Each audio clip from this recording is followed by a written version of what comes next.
Hello, everybody. This is Sophia Mona Lisa of the Golden Ray Center and the Roswell Mystery School. I'm back again today with Carolina Grace of Heart-Led Humanity, and she invited me to have a conversation with her about visioning and how visioning in the 3D environment might be something completely different in the 5D environment. So I'm going to just turn it over to Carolina Grace and let her start the conversation. What I love about our conversation, Sophia Mona Lisa, is how these just evolve. And I have no idea how this all popped into my head, but these things just do, don't they? They just arrive and you think, aha, this needs exploring. Right. So what seems to be happening at the moment is that, whoops, sorry, we have a little bit of dog activity going on in the background. Rue, what seems to be happening at the moment is that people are becoming aware of the new way of working with energies that require us to, sorry, don't do it. It's not good. It's not good. People are becoming aware that to create the reality they need, we're losing the structured 3D linear, planning way of doing that we've been entrained into doing from our head, but we still need to keep the vision. Right. So we have the ultimate destination, even if we don't necessarily know the steps that are going to get us there. So everybody's being invited to still have their visioning boards. Right. But it occurred to me that and I tend to break things down into heart versus head. So head, brain, heart, feeling, being guided with the higher energies, frequencies. It occurred to me that if we're still visioning, we still are using the old default 3D head way of looking at what is it that I want. What does that look like? Is that the big house? Is that the car? Is that the holiday? Is that the perfect family, partner, whatever it might be in visual form? Now, if with the new energies, we're being invited to be present, fully present, live in the moment, the eternal moment of now, as you call it. Right. And receive our inspiration in the moment, we do not need to know anything more than this moment in time. Right. In which we are guided to take our next step. Right. So by having this ultimate vision, which is wonderful and draws us forward, I thought it would be worth having the discussion as to, does that limit us? Does that limit us to the paradigm that we know through 3D, the forms that we understand, worship and are drawn towards in our 3D world of acquisition and ownership and status and ease and luxury, etc. Whereas we know that if we accept divine guidance in the moment, the outcome may be completely different from if we choose from our head and our ego and our lower self as to what our next step is or what it is that we're moving towards. So there may be a distinct difference, because it's coming from a different place. So my overview of this at the moment as it stands, without us discussing any further, and I'm sure it'll evolve in our conversation, is that a vision can serve us. However, it can always also limit us. And maybe this is more about, instead of having a fixed vision of how we want our life to be, we look at it, and we discussed this in our earlier discussion. We look at what is the experience that we want in our life. Not what do I want to own, or what does it physically look like, or what will that be, but what are the experiences and the feelings that I want to bring into my life to have on a daily or a regular basis. The joy, the flow, the grace, the ease, maybe the abundance and the prosperity, the gratitude. And they are not necessarily easily depicted in visual form on a vision board. Right. And that if we're focusing on the experience versus something solid and tangible, maybe we're being drawn forward in a different way, and we will make different choices from the desire of owning an experience versus owning a tangible asset or having something physical, tangible in our life that we're moving towards. Mm-hmm. So that's what struck me as maybe vision boards may well be evolving with the energies into, I don't know quite what, but maybe we're evolving into considering the experience of what we want. And I don't know if we can actually depict that. Maybe we can depict that in visual form. I'm sure there will be some who say we can. But often we will actually choose images that represent things that we might be owning or the way we are living. Right. Which may not necessarily be the same as that experience state. Maybe, but maybe not. Right, right. And I love how you suggest that it could be limiting. And the reason why is I'm reminded of when I first started stepping my toes into this whole idea of visioning and vision boards.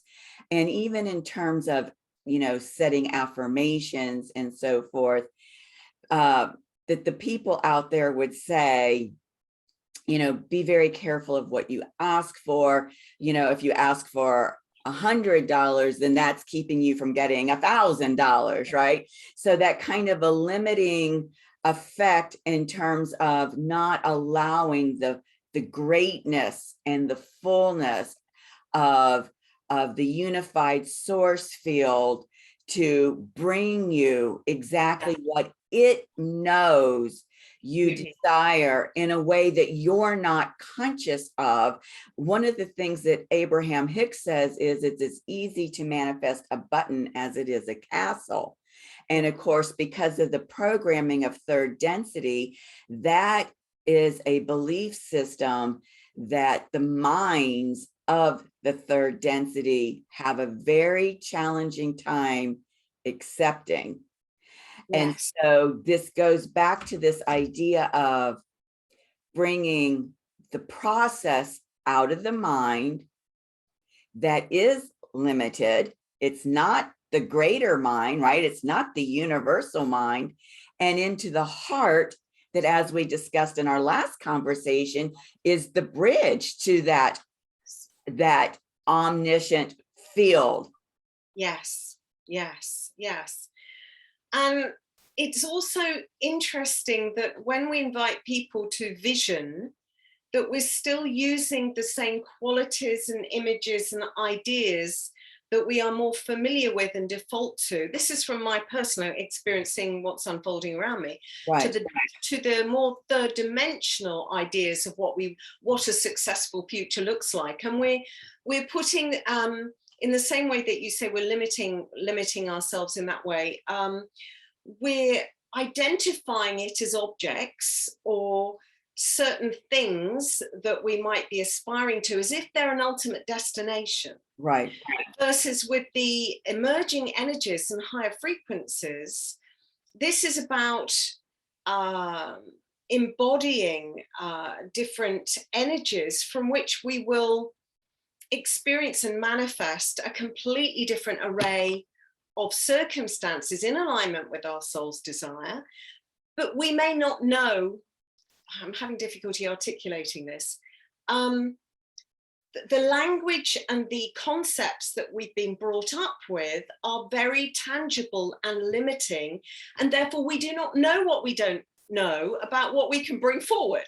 Exactly. I love that. That is such a key phrase, knowing what you don't know, not knowing what you don't know. This is something that's been a guiding principle for me since I was a child.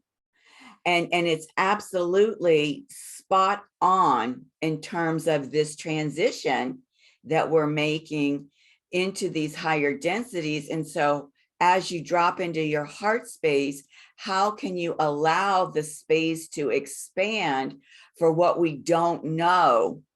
Yes. To show up? How can we love the uncertainty and allow it to show up and recalibrate us? Absolutely. That's a beautiful way of expressing it.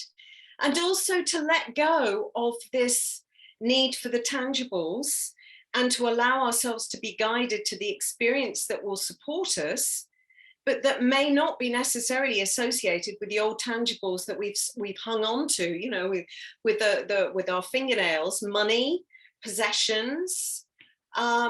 Be open to things arriving that we never expected, that will support us, that may not be in that normal, expected, tangible form. Absolutely. Absolutely. And what's interesting as we're having this discussion is I'm reminded of the evolution in terms of the work that I'm doing specifically right now that is focusing on soul missions.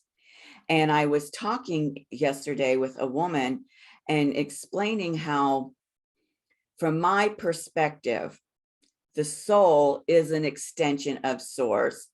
It's our divine self. Yeah. And so that soul mission, as the soul is the divine self, is really another way of saying how the divine plan of the omnipotent, omniscient, eternal, source energy is. It's how the divine plan is manifesting itself, moving itself through us, our part of the divine plan. So it's taking it from a personal perspective of my soul mission to, okay, my soul is my divine self, to a transpersonal, ooh, my soul mission is how the divine plan is manifesting and showing up through me. And when we look at how our soul intends for us to accomplish that soul mission, and we stay focused on that, and we do it from that heart-centered space, that is a kind of visioning, right? I'm aligned with allowing the divine plan to flow through me. Then what magnificent, miraculous things can show up. Come through. And also, that's perfect. And also, what I've also been noticing is, for me, my divine plan is about my own soul's evolution in service to humanity. So firstly, it's about my own soul's evolution. And as I evolve, I am naturally in service to humanity through my consciousness affecting mass consciousness, etc. And so it's not about me going out there as a human doing. It's about the embodiment of those energies and those frequencies and feeling them and aspiring to experience, as I stated earlier, have certain experiences, being grateful for them, and then seeking the next experience, but without necessarily going out into the world and saying, boy, have I got something to sell you today? Right, right. You know, have I learned something that you need? Right. I've got the answer for you. Special price for Thursday or whatever it might be. Right. It's simply, by being who I am to the best of my ability, I am in service. Yes. And for me, I'm also noticing that there is still this vision, if we're using that terminology again, of, for us to have we have a life mission that we must share with the world.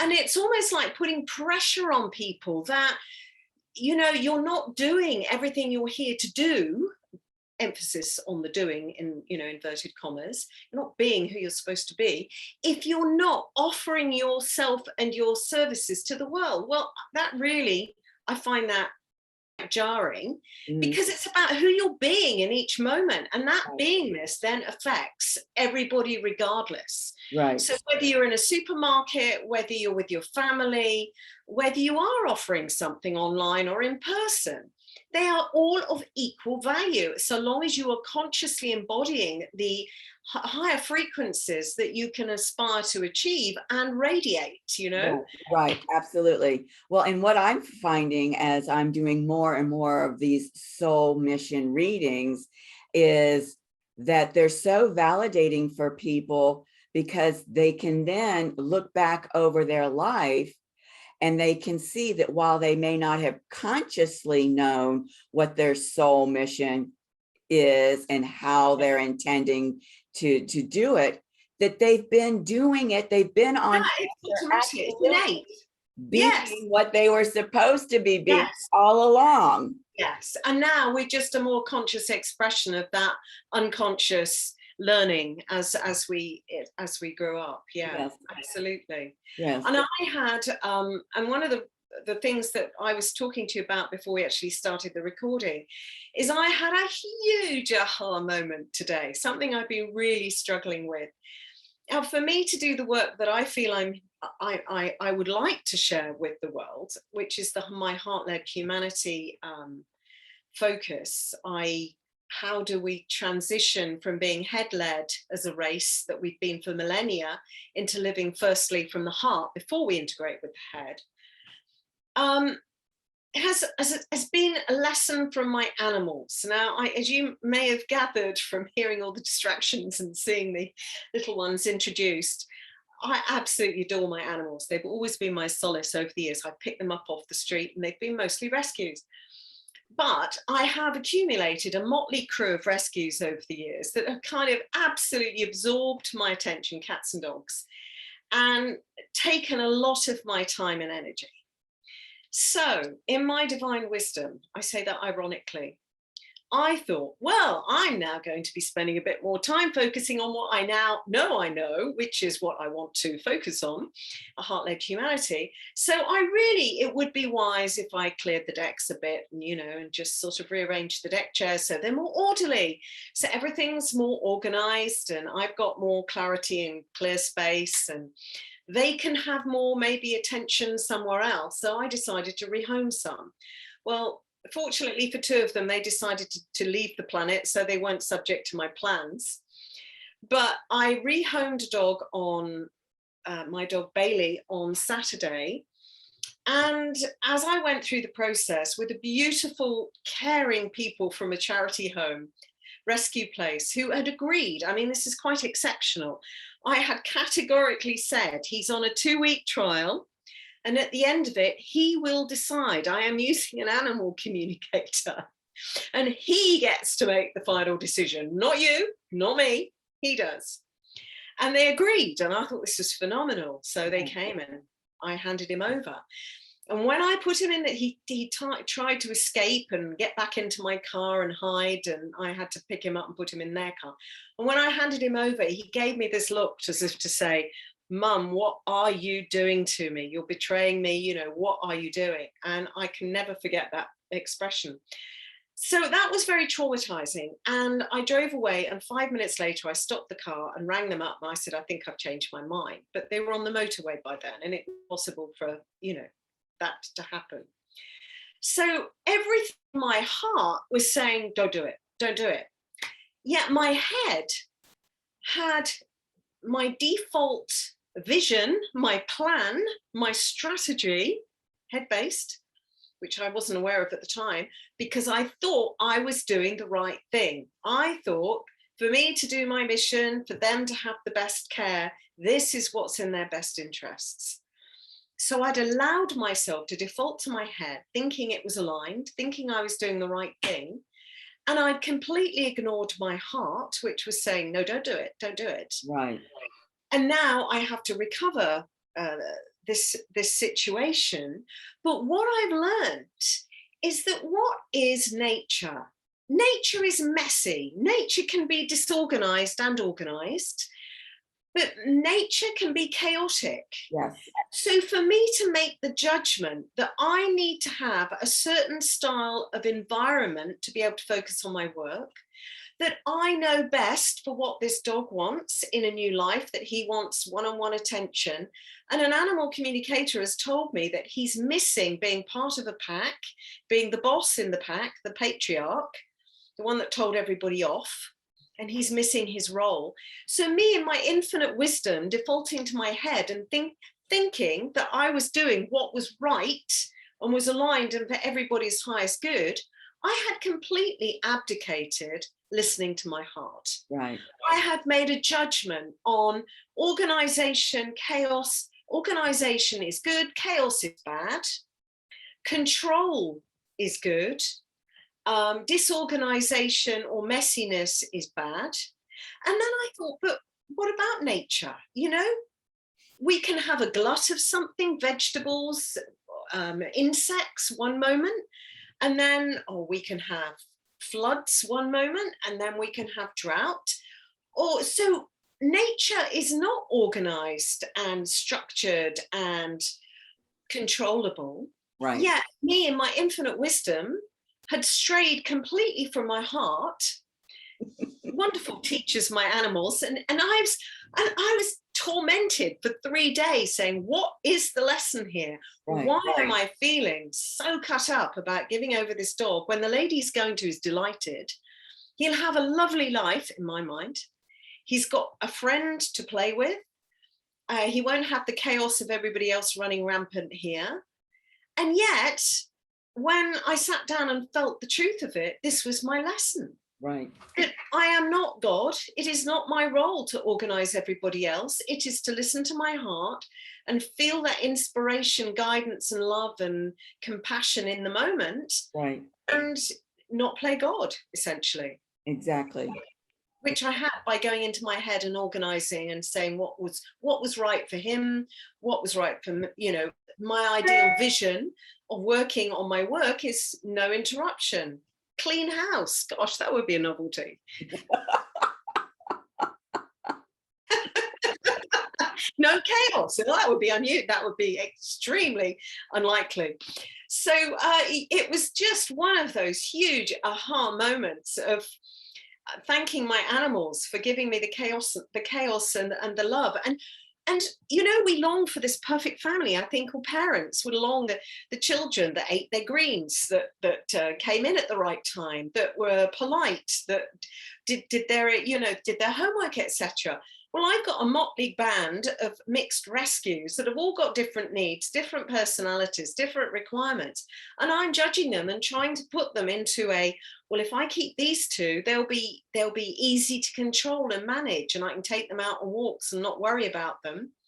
Whereas if I have them all, it's going to be a struggle. So judgment, you know, I'm wanting everything to be uniform so I can control it. Right. Without recognizing that diversity and all this variety is beautiful. Absolutely. Yes. Yes. It's amazing how when we agree to offer teachings, that we ourselves become the student. Absolutely. Yes. Yes. And it's a perfect dynamic because there's information, right, that people consider knowledge, but there's experiential wisdom. Yes. Great expression. Yeah. That allows us to really uplift others. Yeah. Because you can tell something to somebody all day long, right? You can tell somebody, don't put your hand on the stove, you'll get burned, all day long. And they can hear it, but until they actually touch the stove and get burned, they're not going to know it. Knowing is gnosis. It's that divine wisdom, that Sophia consciousness. Aha. Yes. Yes. Yeah. So this was a huge aha moment of how we have been so programmed into our brain and the constructs. My construct was to work on a business, a business. We require a certain type of condition. And therefore I have to create that. And to create that, I have to get rid of everything that's interfering with it, or not get rid of, but move things around and justify it as to this is really going to be in alignment with everybody's highest good. Right. So yeah, there were so many things that sparked from that. And to be aware how easy it is to default into our old patterning and our brain. Right. And the way we are told life is supposed to be. Right, right. And so I'm going to invite you to take a moment to consciously drop back into that heart space and re-experience the feelings that came up within you as that was unfolding, that was clearly saying, this is not the way to go. Yeah. And when you drop into that feeling and you become aware of how it felt in your body, now put over that feeling the understanding, the clarity that this is what it's like when the Sophia consciousness is speaking to me. I was anchored in the moment. I can go back to that moment very precisely, where I was on the walk with the dogs, walking past the stream, which dog was where. It fully anchored. Absolutely. Right. Yeah. Thank you for that. Thank you for that clarification and that, that opportunity to remember that. And so now, because you've made this awareness association, the next time something comes up and the mind is going to try to pull you out because it thinks it knows better, yeah, you will remember, this is the Sophia consciousness speaking to me. Yeah. This is divine wisdom. This is truth. I'm going to honor this. Yeah. I mean, when it happens, it's like a thunderbolt. Yes. It was just a thunderbolt. It was like everything that I always thought up to this moment was untrue. Mm-hmm. And I'd even been looking at another dog and thinking, well, you know, she's not fully expressed and she's not able to do what her natural nature with me and the small dogs. So I need to rehome her. And I was thinking, no, if she's with me, then the chances are she's with me for a reason. Right. And it's not for me to, you know, make those judgments on her behalf. Right. It just, you know, it was like the snowball, you know, all the dominoes falling over. It was like, oh, that's what it's all about. And the 3 days of angst, mm-hmm. of feeling this conflict between, why do I just want to grab this dog back? Yes. And yet it goes against what I was really trying to do, which was the right thing. Right. Yeah. And so, yes, it's when she arrives in style. Yes, she does. With a huge solid landing. I don't know quite how to express that, but yes, you're right, it's powerful. Yes, and I wanted to focus on what you just said. I was trying to do the right thing. Yeah. Now, this is a construct of third density because of the polarities, the dualities of third density, right and wrong. Yeah. And so whenever anybody is feeling like they have to do the right thing, that is a signal. Yeah. To take the pause. Yeah. To stop in. Absolutely. Although in my defense, because I'm feeling on the back foot here, I was talking about it being for the highest good. Right. I understand that. So, but my brain was treating it as if it was exactly. Right. Yeah. Right. While so I'm justifying it whilst, yes. Yeah. Absolutely. We're going to honor that intention of doing what's in the best for the highest good. Yeah. And a lot of people on the spiritual path have that intention. What's for the highest good?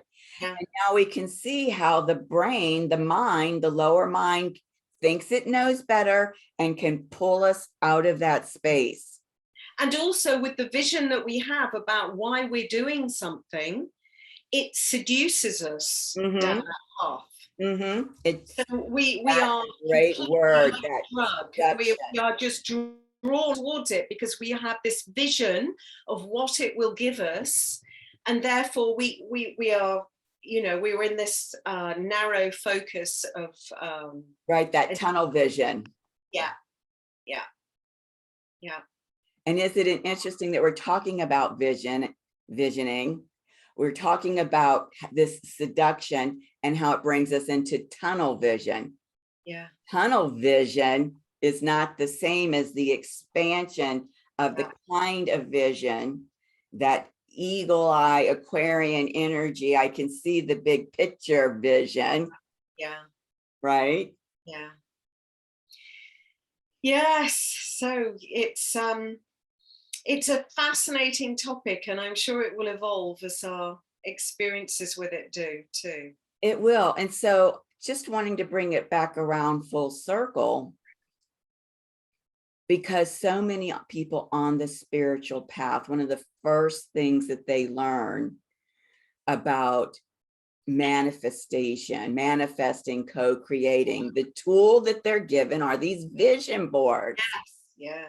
And so, you know, the universe abhors a vacuum. So if we're going to recommend that they step away from vision boards as a tool that keeps them locked in through density, what is the tool that they can replace it with to be able to have those greater visions? I don't know. I really don't know. For me, it's more about the sensory intention, and I set the intention daily. So I try not to plan. I mean, I think visioning can be incredibly useful if we're looking to create a world of peace and harmony. So each of us can absolutely, in my view, add to the field of consciousness by simply envisaging what that feels and looks like in our own mind. So, you know, what do we want the new world to look like when it is based upon the higher frequencies of love, peace, harmony, etc., collaboration? I think in that context, visioning can be incredibly powerful. However, when it's this is what I want and this is what I'm heading for, I think that's restrictive or constrictive.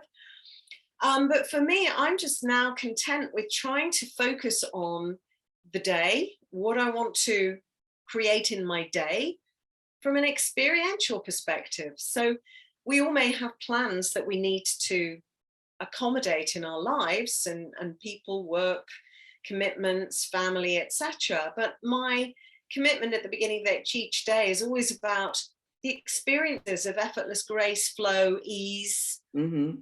Always try to add a little magic and a few miracles to drop in as well, serendipity and synchronicities, but just setting a few intentions for the sort of experiences we'd like to have. And then for me, when they happen, as they do, give gratitude, say thank you, notice them. Right. Because I think it's noticing them that you're more likely to receive more of them. Right. As a result of the acknowledgement, and therefore a bit like you noticing when the divine feminine sort of comes in and lands a punch. Well, it did, as it did to me today. Sorry, it's not really the right metaphor for the divine feminine. But it was definitely one of those punches for me today. Well, and the thing is that people think about the divine feminine as being so soft and what is the word? Gentle. And they need to understand that she can be fierce. Yes. When she needs to be.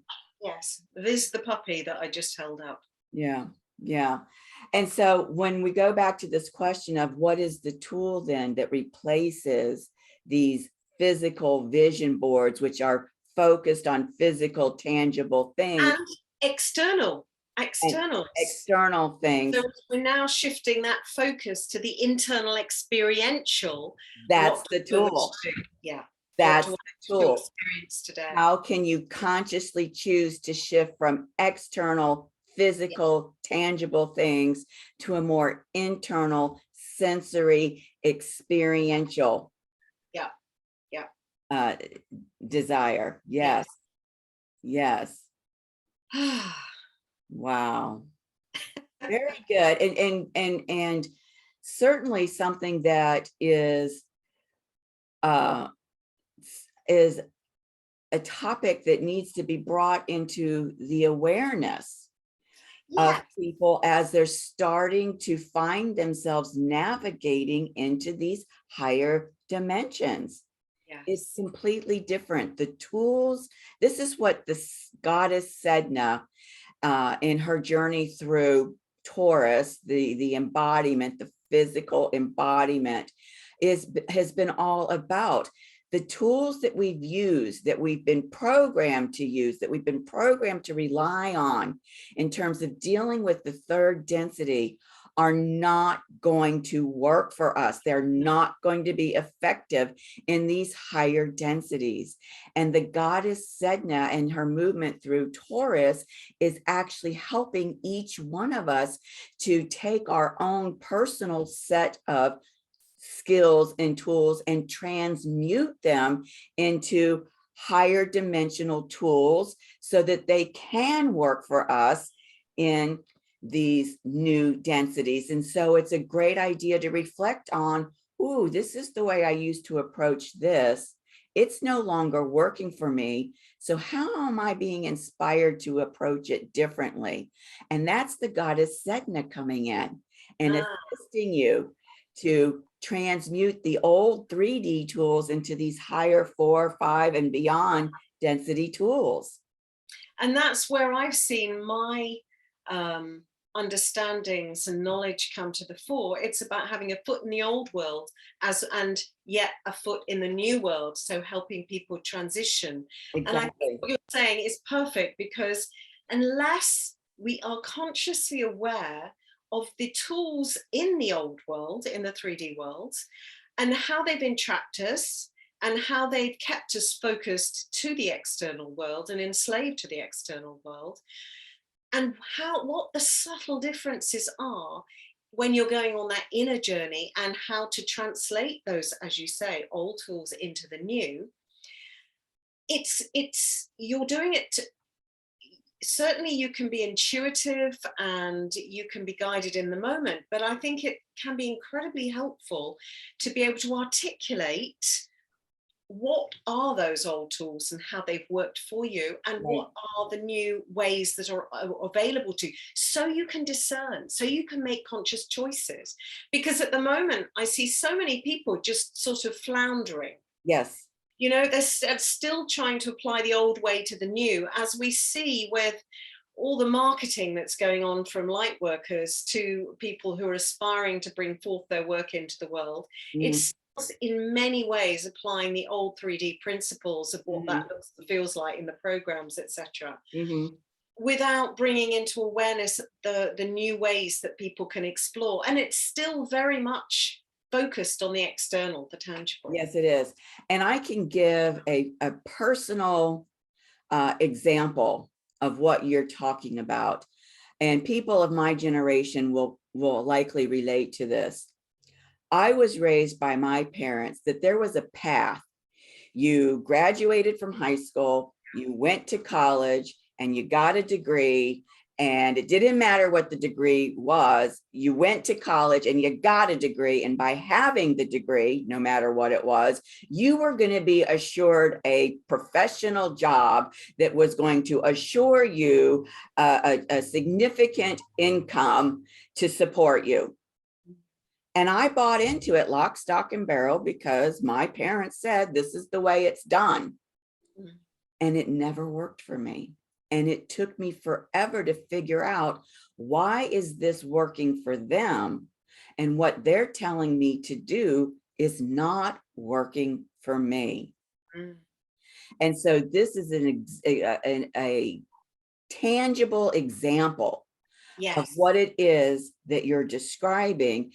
And it speaks to why this conversation about visioning and how the tools we use for visioning can be shifted are a significant part of discerning other tools that need to be upgraded. Yes, and evolved and uncovered and created Yes, as well, maybe. Yeah, yes, yeah, because there's just so much coming forward. yes, Yeah, absolutely. perfect, perfect. Well, a great analogy, great Yeah. story there.